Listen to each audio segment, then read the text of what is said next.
Hello and welcome to a brand new Arseblog Arsecast right here on arseblog.com. How are you? Hope you're well. Thank you very much indeed, as always, for being here. We, of course, did two Arsecast extras this week, one on Monday, one on Wednesday after our Champions League qualification versus Porto. But, of course, the draw for the quarterfinals and the pathway to the final, including the semi-finals, was made today, just a little while ago, and it makes a lot of sense for us to get on the mic and react to that. Of course, you will know by now that Arsenal will face Bayern Munich in the quarterfinal, and should we make it beyond Bayern Munich, we will face the winners of Real Madrid versus Manchester City in the semi-final. So it's a challenging draw, to say the least, but one which I think is exciting.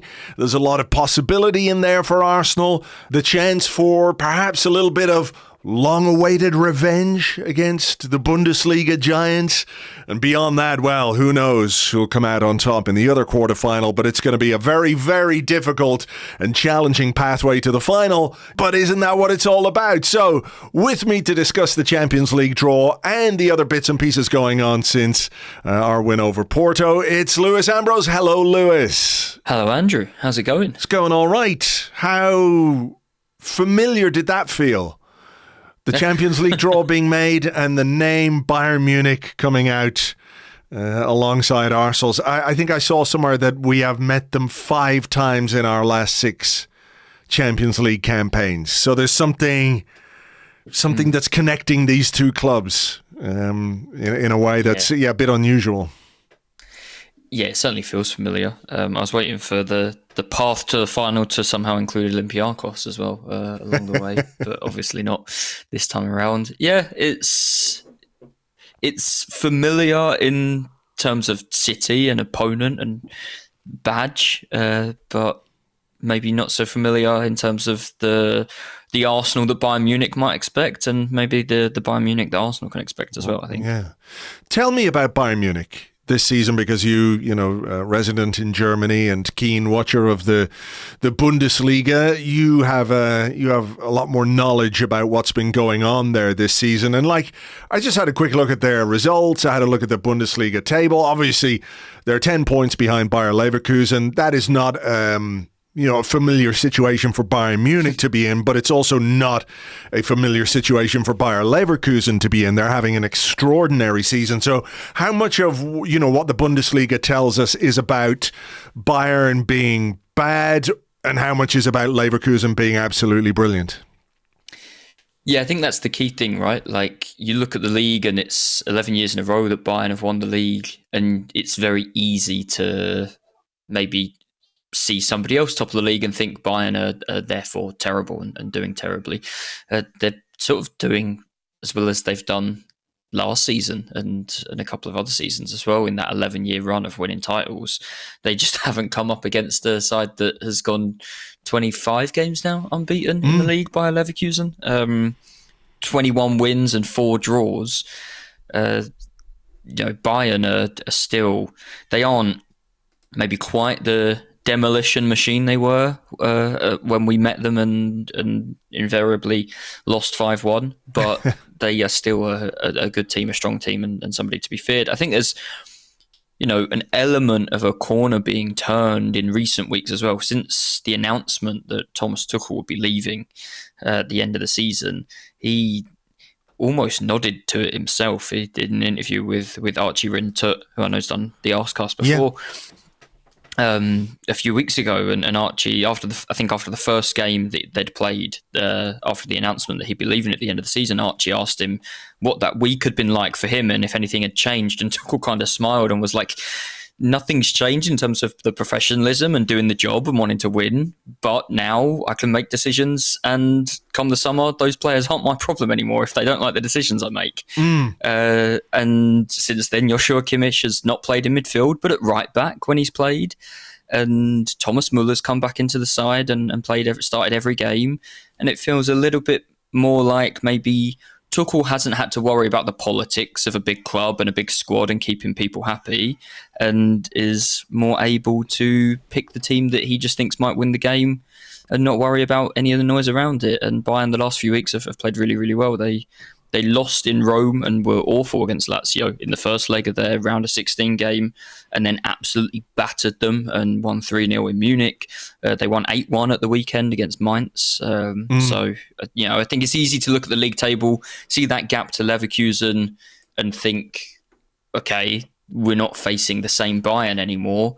But, they're not struggling to pick up results in the Bundesliga. It's 73 goals in 25 games this season already in the league.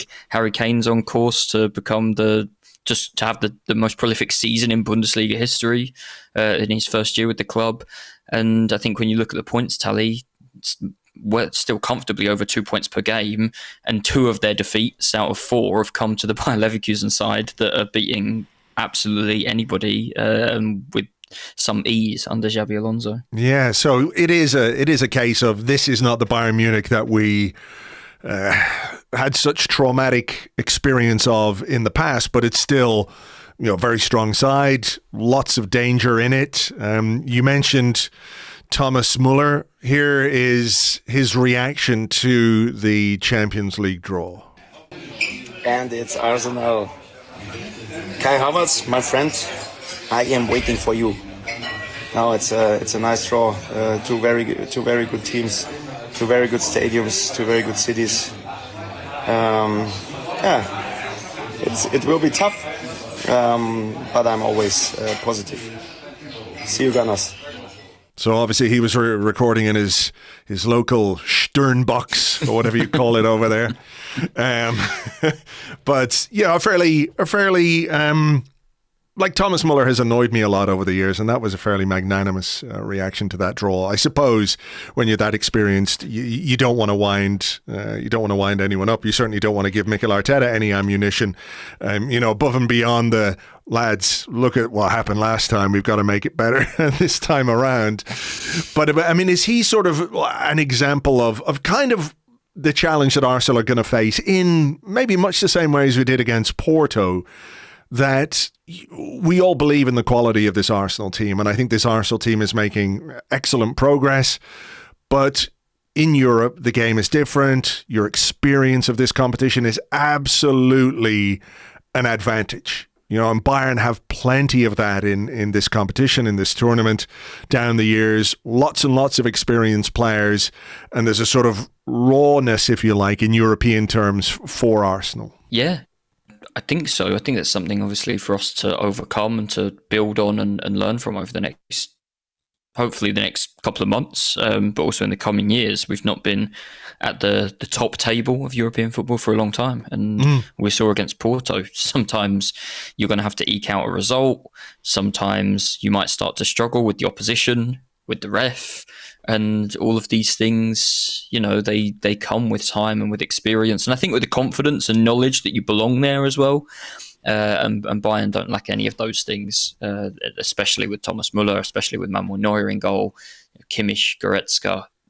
This is a squad that not too many years ago, 3 years ago, won the Champions League. The team looks a little bit different now, but a lot of those players are still there and still playing a key role for Bayern. So, they're not a million years removed from that. And even when they've not won the Champions League, they've been one of the teams that you look at each year, and there aren't many that you think they really could win the Champions League. Thomas Tuchel as well, obviously not with them, but is a manager who's won the Champions League and gone that far with a different group of players and sort of maybe upset a few people along the way and has claimed that competition. So, yeah, we think... it looked a little bit like we could have done with a bit more know-how, a bit more nous against Porto at times, I think particularly in the first leg. And we're coming up against the side who probably, barring Man City as the holders and Real Madrid with their history in the competition, Bayern are probably the next team and next squad that you'd look at as having a lot of experience and Champions League know-how. Yeah. There is, an element of this, despite the distance in time and years between some of those games against Bayern Munich, where part of what we, I think, as Arsenal fans will look at going into these two ties is some measure of revenge. Because, the 5-1s were really painful. There were some close ones as well. There was the 3-2 exit, wasn't there, where we terrified them a bit in Munich, if I remember. And towards the end of the game, they were... 3-3. Was it 3-3? Was it? Yeah, and then we're out on away goals, no? Right. I think, we lost 3-1, I think, at home, and that's 1-2 out there and towards 2013. Towards the end of that game, they were desperately keeping the ball in the corner flag and wasting time, and we did give them a good scare. But the 5-1 sort of came at, this time in Arsene Wenger's reign where things were unraveling is not quite the way I want to put it, but I think they were very typical of end of era Arsene Wenger results. Like, we could beat anybody maybe on our day. Well, there were teams we just couldn't beat, but it felt really damaging back then. It felt like it was chipping away at the sort of the foundations of everything that we'd built in the 20 years that Arsene Wenger had been there. They were embarrassing. To lose 10-2 on aggregate, is embarrassing, really. And there is going to be that aspect of how we as fans, despite all this distance in time and changes at the club and everything else, will want the club and the team that we have right now to react to something that they weren't involved in, that is not maybe even connected to many of these guys, but as part of our experience as fans, we carry that baggage into these games, even if I suppose the players won't. Yeah, and it's something Mikel Arteta's referenced before as well, right? Like, it's not this group of players, but it is this club and our history. And like you say, we bring that into the games as fans as well. But Arteta's talked about it when we've ticked off over the past few years, finally winning at Tottenham again and finally winning at Old Trafford again, Chelsea too, and gone on a really good run the last few times we played at Stamford Bridge. That wasn't this group of players either that had not won for X number of years at those grounds. But it is that group of players that have corrected the course and turned those into places that we don't have to fear going to anymore. Mm-hmm. And it's much of the same here. We're going to have to go somewhere where us as fans have some horrible memories, and it's down to these players to sort of replace those and get rid of those ghosts. Absolutely. I think Bayern and Barcelona, we spoke a few weeks ago, or maybe even during the group stage, and sort of, what comes next? And I said at the time I would love to play Bayern Munich and Barcelona in the knockout rounds at some point to sort of bury those demons, because we have them as fans, we have them as a club, and it would be fantastic to feel like we've, different set of players, sure, but to feel like we've got back at them and put that to bed. And I think also there's still something outside of England, maybe to an extent within England, but particularly outside and on the continent, where we want to be a team that everybody fears, and beating Porto is not going to make us that again. Champions League quarterfinal against Bayern Munich, I think we've got the opportunity to make everybody around Europe stand up and take notice at just how good a thing it is we've got going on right now. Yeah, and just how, look, the Champions League draw is interminable. It's like basically the worst thing about football. And there are many bad things about football, but the kind of preamble to them actually drawing the teams is possibly the worst thing about football that I can think of. I hate every second of it. But seeing Arsenal there, seeing our name up there with Real Madrid, the biggest teams in Europe, like Real Madrid, like Barcelona, like Bayern Munich, and even, Manchester City as well. It feels like that's where we should be and where we belong. And the chance now and the opportunity now is to prove to people over the two legs against Bayern, however the game turns out, one way or the other, hopefully, the right way. But if it doesn't, let's make it competitive. The chance is there to show that this is an Arsenal team that is going to be there, for the seasons ahead, and is going to continue to make progress. And like you say, not so much fear, but respect perhaps for what we can do and what we're capable of as a football team, that this is just sort of, not quite a holy grail, but for this group of players, it's like a clean slate in a way. It's a chance to sort of make their mark and make people sit up and take notice about who this team is and who these players are. Yeah, and the trajectory we're on, right? Yeah. Like that last season, they've already done it this season. That last season, competing for the title for so long, like that, it wasn't a flash in the pan. That we've got the ability and the drive to do that and then do it again and repeat it. But then that's what it's about. It's about doing it. Then you've got to do it again, but do it in the Champions League at the same time. And then you've got to do it next season in both competitions or in all 4 competitions. And that's what it's about now. Like, obviously, we all, like you say, we would love to win, but no matter how it goes, it's getting over the line is one thing, but being there and competing is the first step. We've done that in the league last season. We've done it again this season. And now it's the first time of asking, I think, really, that we've got like our long-awaited return to Champions League football. This is the first heavyweight clash, if you like, that we've got.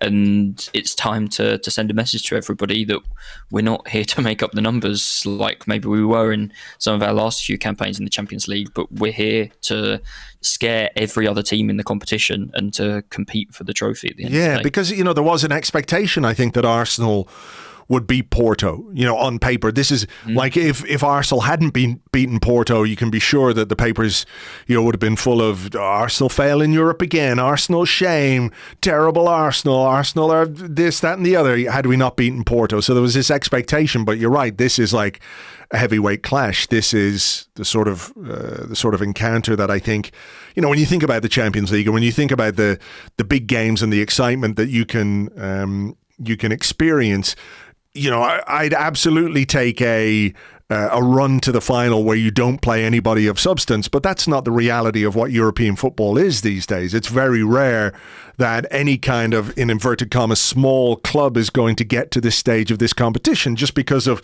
the financial aspect of how teams are built and the reality of the squads that they have and the quality of the squads that they have, So I get it if people are like, oh God, Bayern, but like, bring it on is kind of what I'm thinking on this. I'm really curious to see how we compete, how we fare, how we match up tactically, physically, psychologically, emotionally, all of the things that we're going to take into these games against Bayern Munich. And of course, there are things at play here above and beyond Arsenal versus Bayern Munich. There is the Harry Kane narrative that's going to play out over the course of the build-up to these games and during these 2 games, because as sure as fucking night follows day, that fucker is going to get a penalty at some point, and he's probably going to score a goal at the back post at some point, because, that's just kind of what he does every time he fucking plays us, and I thought we were rid of him, but we're not. But, you can look at it that way, but you can also look at it in the other way. You can look at it in the way that, like, we could potentially make Harry Kane's first season at Bayern Munich, a complete flop. At the end of it, he's going to stand there being knocked out of the Champions League by Arsenal with his trophy for winning best goal scorer, most goals in the Bundesliga, which everybody knows is a cannon. Like, let's look at it from that perspective. That's my thinking. Yeah, for sure. Yeah. Like that's the icing on the shit cake that is Harry Kane's career, right? Like, he's gone out there to the team that can't do anything but win trophies. He came off the bench and they lost for his debut, and they lost the Super Cup to Leipzig in their own stadium. They were knocked out the cup while he was sat on the bench watching by a 3rd-tier team, and they're 10 points behind in the league. The Champions League is it now for Harry Kane and for Bayern this season. We've already got Granit Xhaka on his way to denying him a league title, and now we can sort of finish the job off for Bayern and for Kane this season when it comes to silverware. Yeah, absolutely. I think, and pound for pound, like player for player, you go through the teams. We are not the Arsenal. I saw somebody share the 11 from the last 5-1. Oh God. And like I really like some of those players. I'm gonna try and find it again now, but some of those players, like they wouldn't get anywhere near this team right now. Player for player, you go through the 11s, and we're better than Bayern Munich right now. And you look at the way we play on the pitch, and we're better than Bayern Munich right now. And that's like as good as they are and they can be. That we are at this level. We're at this elite European level right now, and we have been for over a year. And Bayern Munich are, it's not a bad ebb, but they're a bit of an ebb compared to the last 6-7 years. The 11 the last time we played Bayern Munich, Ospina, it's a great start, right? Bellerin, Mustafi, Koscielny, Monreal, Xhaka and Ramsey, Oxlade-Chamberlain, Walcott, Alexis Sanchez, and Danny Welbeck up front. Like, as good as some of those players had been for Arsenal at times, I don't think you'd be hard pressed to swap more than one or two for the 11 that we've been putting out recently, and the form that we've been in. So, it's a very different Arsenal. It's a different Bayern Munich as well. Yeah, and I don't think there's too many reasons to be scared of them at all. I think wary, sure, because they're full of world class players, but scared, not by any means. No, I don't think Mikel Arteta would allow a situation or even look.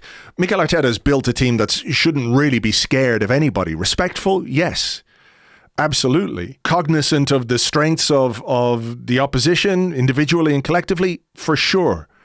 Because you take anybody for granted at your peril at this level of football, but there's no way that these players, with the individual and collective quality that they have, should be scared of any team. There are going to be challenging games. There are going to be teams that are much more difficult to beat.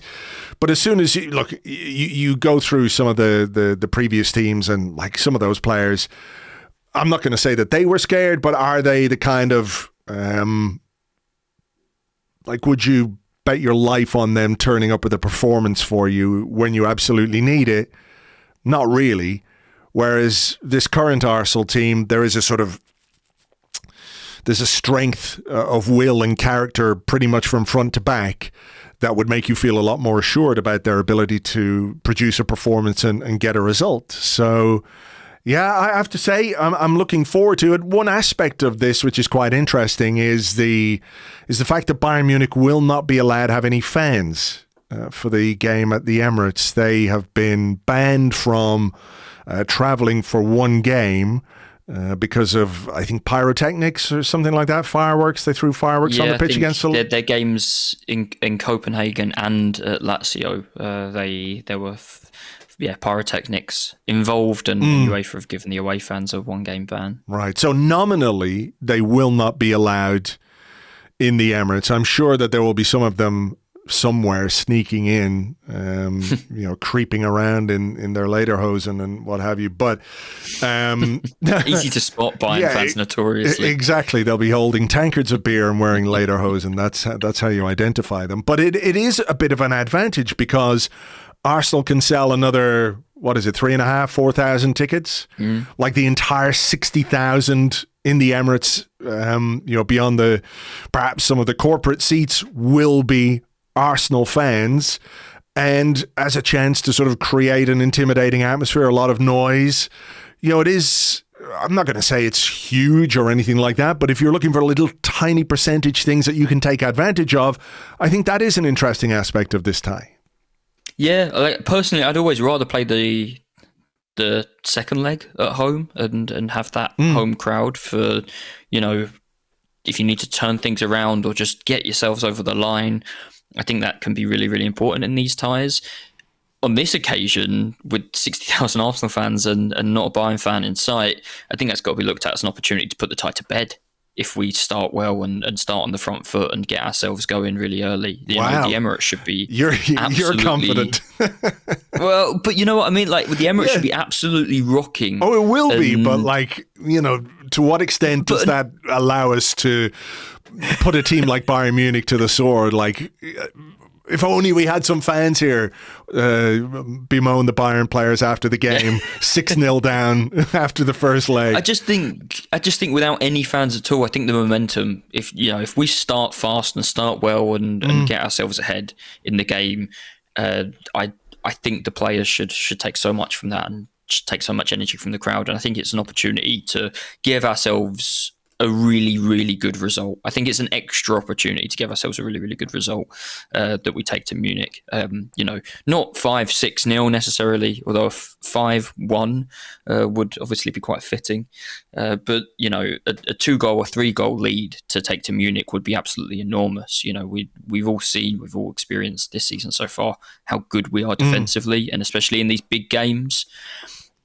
I just think playing away from home second leg, I would really like us to come out like we did, against Liverpool at the end of January. Sure. And put Bayern to the sword, but then don't stop if we manage to do that and really just go for it and hammer them. When a boxer's got his opponent on the ropes, keep swinging those arms because he's going to go down. And I think we've had games earlier this season, where it's felt like we've got ourselves ahead and then we're trying to find and measure that balance between going for the second or the third goal. Sure. And keeping it tight at the back. And in front of 60,000 Arsenal fans, I see this as one where, keep punching, keep winning. And, Bayern are vulnerable. Like, as good as they still are, as many points as they have picked up this season, they are out the cup. They are 10 points behind in Germany. It's not happened by complete accident or mistake. Even the players that we've come up against in the past, Thomas Müller, Manuel Neuer, they're not the same, monstrous players that they were 5, 6, 7 years ago when we last played against them. Is it defensively where perhaps they are not quite where they were, or, does that go across the board? Like there's been a sort of a drop off in every level. And look, they had a player like Arjen Robben who, he was grudgingly a very, very good player. I hate saying it, but you know what I mean. He was one of those where people talk like when Saka does something, everyone goes, well, everyone knew what Saka was going to do there, but he's so good they couldn't stop him. And there was an element of that with someone like Arjen Robben and. To go back to the start of that, what you said, and if it's sort of predominantly defensively, Eric Dyer's playing for them. And he's not sitting on the bench, he's playing, he's on the pitch at the moment, every game. I had completely forgotten about that, and that is one of the funniest things that's happened this season. I would love Eric Dyer to play 180 minutes against Arsenal in April. I thought Tottenham's January transfer window had taken that opportunity away from me to watch Arsenal against Eric Dyer this season, but it hasn't. We've got that chance. It's been handed back to us by the lovely man at UEFA and John Obi Mikel doing the Champions League draw today. So, Eric Dyer's at the back. Defensively, I would say, defensively is where they can be got at. Joshua Kimmich is playing at right back as a man who doesn't really want to play at right back, who sees himself as a midfield orchestrator and has been told to play at right back now because the manager doesn't care if he upsets him anymore, and they don't really have a decent, reliable right back. Left back, there's the rapid and brilliant Alphonso Davies. If there are any question marks about him, it is going in the other direction. Or Rafael Guerreiro, who's incredible technically and creatively going forward. But again, the question marks are in the other direction. Eric Dyer at the heart of the defence. If not, Deo Upamecano is immensely talented, but seems to just switch off in big moments, in big games for Bayern and for France at times. And then in front of them, they're playing at the moment. Alexander Pavlovic has been brilliant. He's playing in the middle of midfield. He's 19 years old. He's played 12 times in the Bundesliga. He's broken into the team this season. 12 Bundesliga games. He's been called up to the Germany squad off the back of that for the first time this week. But you've got a 19-year-old and Leon Goretzka who likes to bomb on in the heart of the midfield. It's and then at the other end of the pitch, Harry Kane, Thomas Müller, who is obviously as intelligent when it comes to finding space and hurting opponents, and Leroy Sané, Jamal Musiala are both incredibly technical and creative and gifted. For me, this is going to be a game, where definitely the way to get them is going to be going forward. I wouldn't be surprised to see Arsenal let Bayern have a bit of the ball. It's what Leverkusen did. They basically, go back to him, they basically just let Eric Dyer have the ball. Yeah. They marked everybody else. They let Eric Dyer have the ball on the halfway line and knew that he couldn't do anything with it. He couldn't hurt them. And then when Bayern came forward, when they did lose the ball, when it was turned over, they broke into space. They got down the flanks. They played 2, 3, 4 quick passes. Anybody wondering how we might fare in this one, or how we might be able to hurt them? If you go back and watch the clips against Leverkusen from a few weeks ago, you just sort of, it whets the appetite. Imagining Bukayo Saka and Gabriel Martinelli getting into those spaces out wide and 2, 3 quick passes and we're away. I think this game is made for that same sort of setup that we've seen at times. Press high, and if we don't win it high, sure, get back, get behind the ball.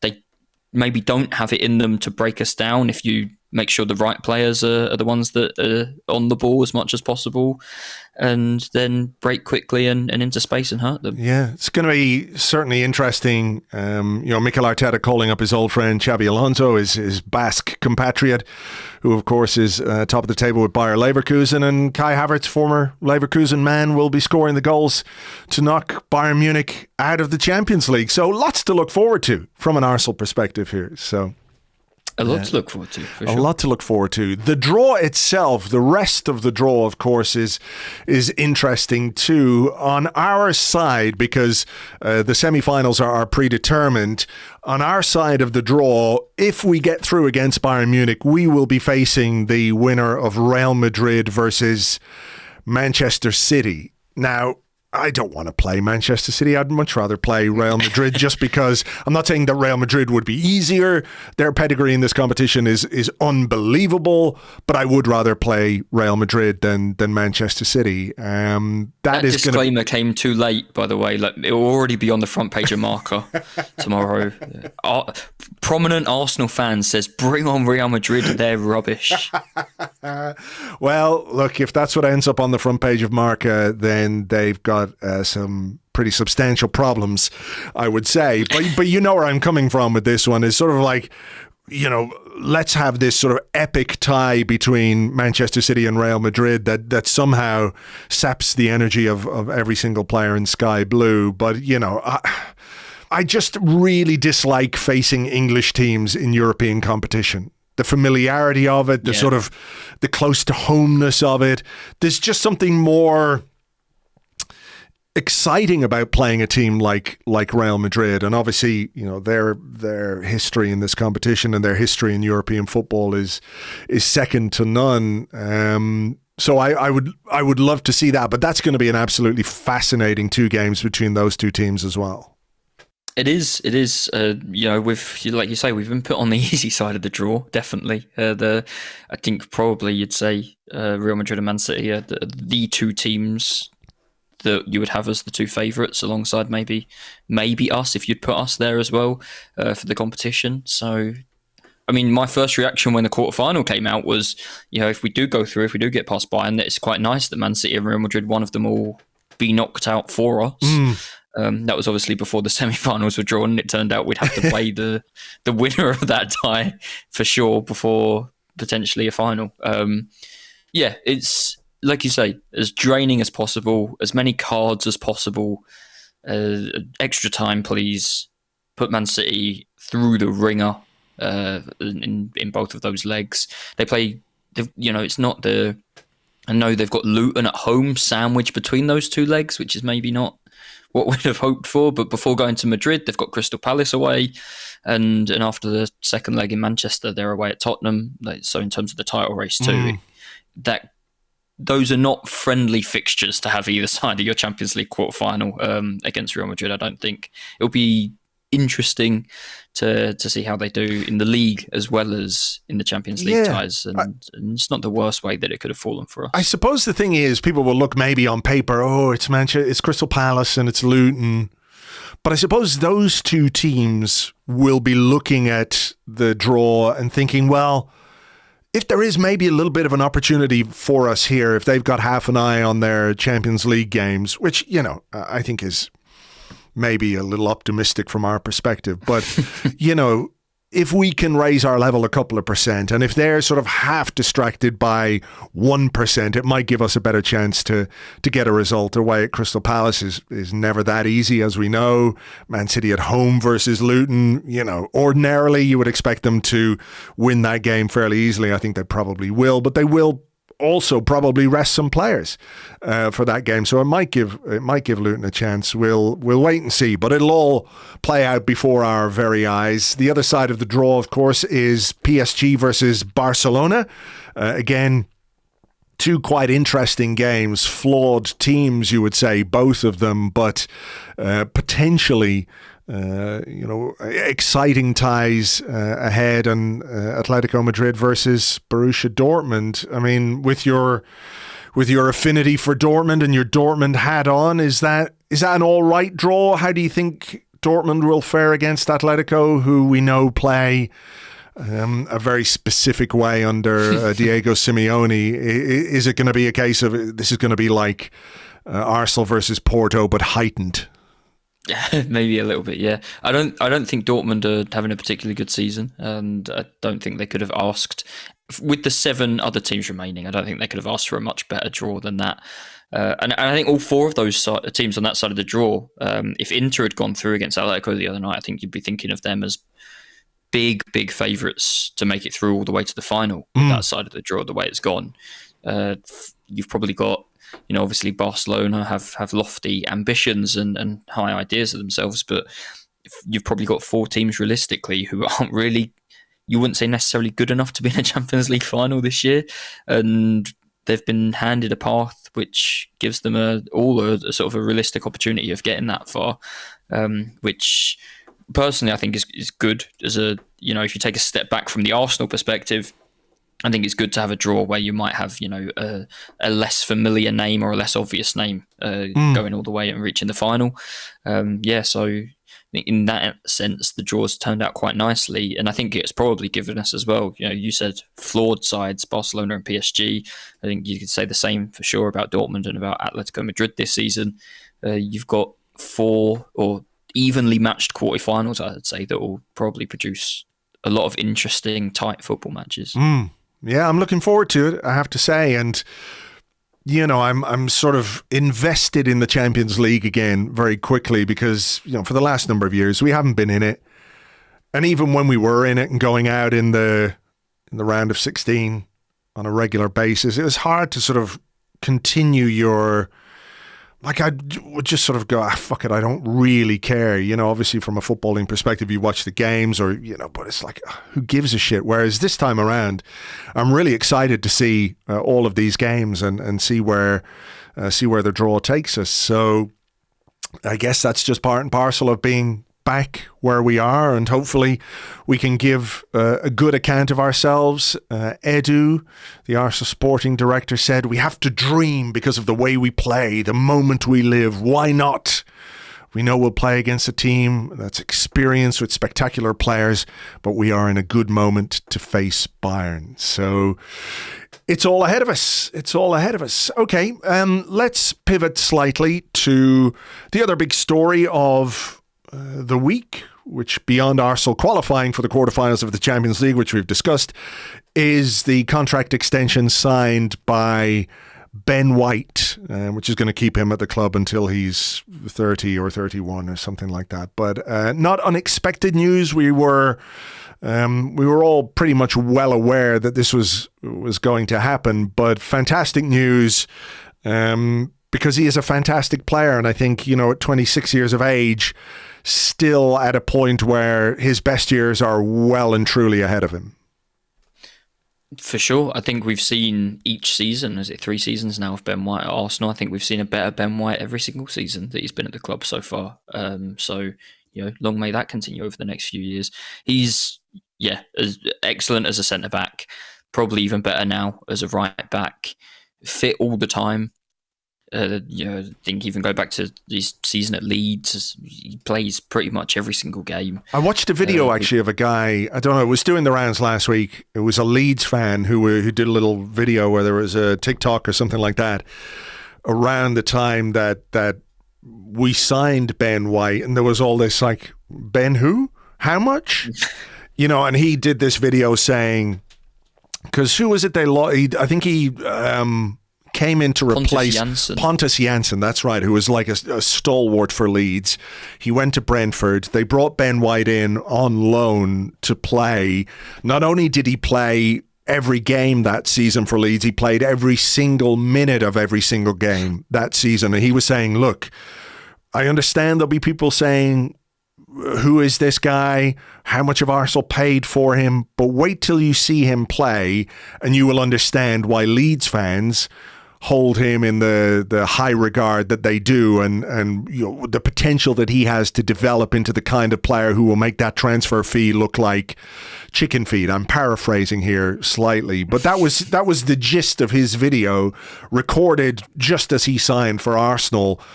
I mean, I don't know who the guy was, but my hat is off to him, because he absolutely knew what he was talking about. Yeah, there's that dependability. I didn't know that every single minute of every game. Yeah, every single minute of every game. Mental. In the 46 game championship season, that is unbelievable. Playing for Marcelo Bielsa of all managers as well. Yeah. It's absolutely grueling. I mean, we've obviously had it before with Ben White playing through incredible pain with a hamstring injury that Rob Holding reckoned he shouldn't have even been able to walk, really, and playing through that in the Premier League for us a couple of seasons ago. He's been great in every position we've put him in, and there's been a few, even this season playing exclusively at right back, but his role has changed. He's Zinchenko's been out, he's been tucking into midfield, but he's still been overlapping Bukayo Saka and helping out on that right hand side as well, and timing his runs well and getting good deliveries into the box. He's become, for me, completely undroppable as an Arsenal player. I think when Saliba came into the side, there was obviously a bit of a question at the start of last season what it would mean for Ben White, and especially if Tomiyasu was available, what does that mean for Ben White? And I don't think right now there's a question that Ben White has to be playing, maybe not every game, but every important game when we want to get our best 11 out on the pitch. Ben White is in there 100%. I know he's definitely got that cult hero thing about him. He gives absolutely everything. There's something a bit snide and rough around the edges about him. And I think we've all, as a fan base, just fallen in love with a really talented footballer. Look, I think your point about him being a cult hero is spot on, because I think in some ways he's a very unique character in the professional game. Because of all the things that we know about him, that he doesn't like to watch football, but is clearly very dedicated to his profession and to his craft. And he's a funny guy. He's a bit sly. He likes the shithousery. He gets in the face of the opposition. He'll do the sly trips. He'll kick the ball onto Martin Odegaard's head after we score a goal.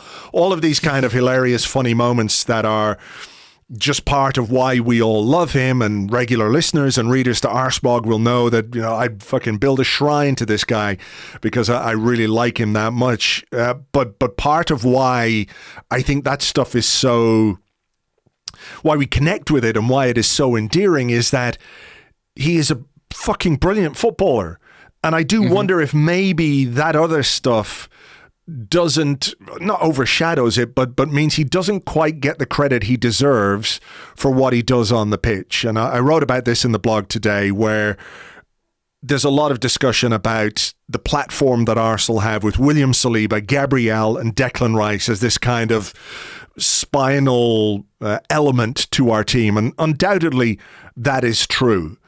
But Ben White is kind of like the fourth guy. He's the other guy. It shouldn't just be a trio. They are a quartet. When you look at the minutes they've played, when you look at the availability, when you look at the amount of appearances that they've made this season, those four guys are basically out there on their own. And I think in a season when Jurrien Timber got injured, who would have played games at right back, sure, he might have played some games at left back, but he would have played games at right back. And Tomiyasu has been injured, who did play some games and minutes at right back. That Ben White has carried the burden of that position basically on his own for at least 50%, if not more, of this season. And to produce the kind of form that he has produced and the consistency that he has produced speaks volumes about who he is as a footballer, way above and beyond his status as this guy that everybody loves and wants to see, trip up Harry Kane as he's running towards our goal and somehow get away with it, Yeah, absolutely. I mean, it was what I think had a look 5 starts for Tomiyasu this season. Obviously, a handful of those at left back as well, not at right back.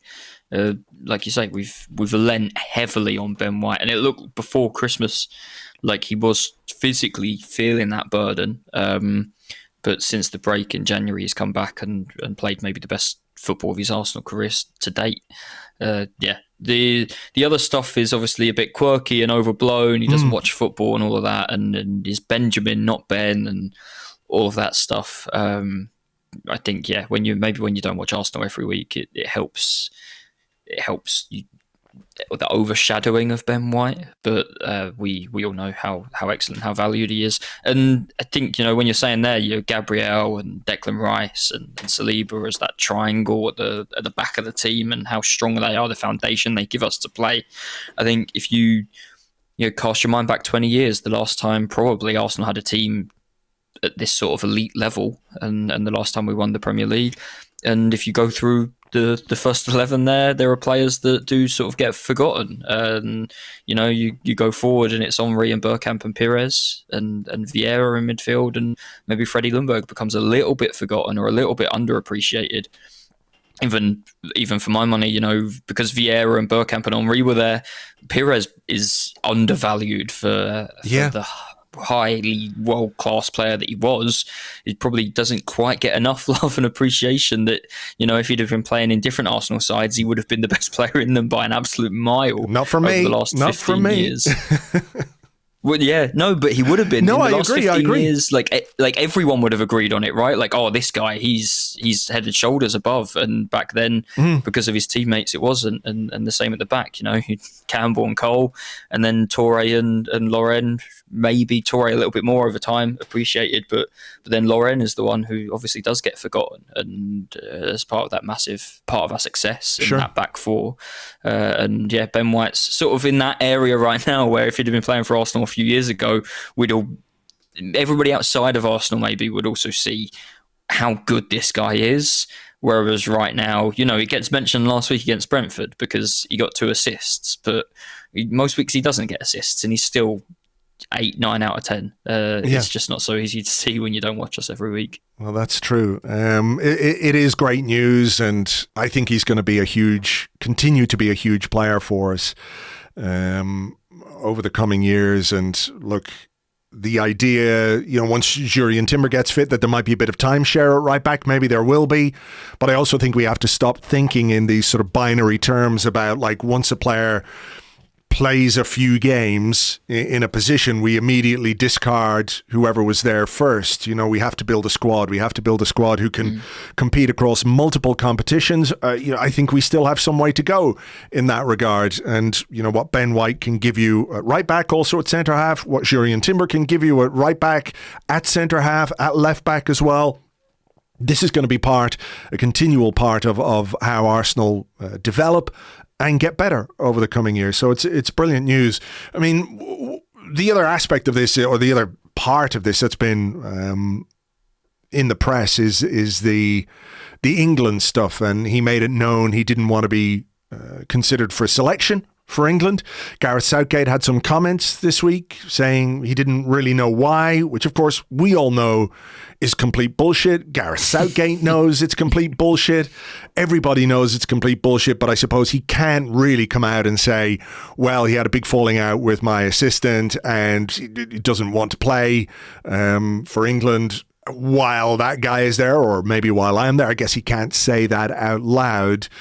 I mean, what do you make of Southgate's comments? Do you think it could be problematic for Ben White? Is there a different way he could have played it? And as an Englishman, what do you think of his desire not to play for his country? Because some people take that thing quite seriously, as if it's some kind of treason in some way that you just choose not to play international football. Yeah. I mean, firstly, I think Ben White is, like you said, he's a bit of a unique character, and he's his own man, and he will not, I don't think, compromise too much on that. If he thinks that somebody else in the discussion is wrong or has mistreated him or anything like that, it doesn't surprise me at all that Ben White, the person, is like, no, I'm like, as long as the people I don't like, who I've had bad experiences with, are involved, then I'm not interested in going and playing for England. Or more to the point, I think if you go back and look at that World Cup and what happened last winter, wasting my time by going over there in the international break and not even playing for England anyway, and just sitting on the bench and watching. And nobody knows exactly what conversations were held or exactly what was said between Southgate or Holland or White himself. But I think, like, personally, I obviously have an immense respect for Ben White sticking to his guns. I think a lot of players would maybe fold because the Euros is coming up and I'm not interested, but now I'm in really good form and now they will pick me and get me on the pitch and it's the Euros. Like, I personally, I respect that he's sticking to his guns and to his principles, and would rather just stick to not playing for England as long as those are the people that he'd be involved with. And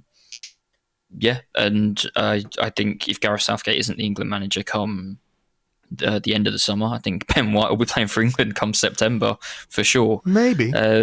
Southgate's comments, to me, it's just sort of, he knew that it was going to, the way that we're playing and the way that Ben White's playing, he knew it was going to be a pick, like it is for any England manager. When somebody's in form and they're not getting picked, you can't do an interview without being asked why that guy isn't being picked. And it was a way to deflect and put all of the blame on Ben White and to protect himself, which, like, on the one hand, you think is bad man management. On the other hand, well, Gareth Southgate doesn't owe Ben White any man management because he's not going to play for him anyway. If Ben White gets abuse from the media for this decision, or in stadiums around the country when he's playing for Arsenal, not Gareth Southgate's problem. I don't like the way that he's gone about it, but I think Gareth Southgate's looking after himself and his role as England manager, and he knows that Ben White doesn't play any part in that. You mentioned criticism in the media. Thankfully, Jeff Powell in the Daily Mail has got a very reasoned reaction to this. He says, "If my father were still alive, he would be mortified to know that White plays for the Gunners. Not through any affiliation to Arsenal, but because he fought through the Second World War in the Royal Artillery. But let's have it right, Ben. While kicking your heels instead of a ball can be a mite frustrating, it does not carry the risk of a lifetime never again being able to kick a ball because your legs have been severely injured." So that's the kind of stuff that... It wasn't about fascism, World War II, for some. It really wasn't about the fascism. It was about the well-paid footballers turning up and, I don't know, cleaning Kyle Walker's boots while he plays every game at right back. Mad. But look, that is the world that we live in. I'm sure Ben White will not care one jot about what Jeff Powell in the Daily Mail says, but that is the kind of stuff that's out there, and that is the kind of stuff that might well feed into how people react to Ben White. But he can be sure, of course, that he will be loved and protected by Arsenal Football Club, the manager, his players, his teammates, who all had very nice things to say about him in the little video that accompanied his contract signing, and of course I'm pretty sure 99.9999% of the Arsenal fans. Okay, we had better leave it there. Lewis, as ever, thank you very much indeed. Thank you, Andrew. Have a good weekend, and good luck to Arsenal women tonight against Chelsea. Oh yeah, big game. Of course, you can follow all that with Tim over on Arseblog News. We'll have all the coverage of that a bit later. Lewis, have a great weekend, and we'll talk to you again soon. Thank you very much indeed, as always, to Lewis. You can find him on Twitter. He is at LG Ambrose, at LG Ambrose. It is an Arsenal-free weekend. It's an Arsenal-free couple of weekends, of course, because of the FA Cup this weekend. Then there is an interlull. But don't worry, James and I will be here with an Arsecast Extra for you on Monday. So please join us for that. As ever, thank you very much indeed, as always, for listening, for downloading, for sharing, and for just being part of it all. We really do appreciate it. Have yourselves a great weekend, whatever you're getting up to. It is St. Patrick's Day, of course, on Sunday. So we will raise a glass to St. Patrick of Vieira and St. Pat of Rice and his wonderful son Declan, and we will catch you on the next one. Until then, folks, cheers, bye-bye.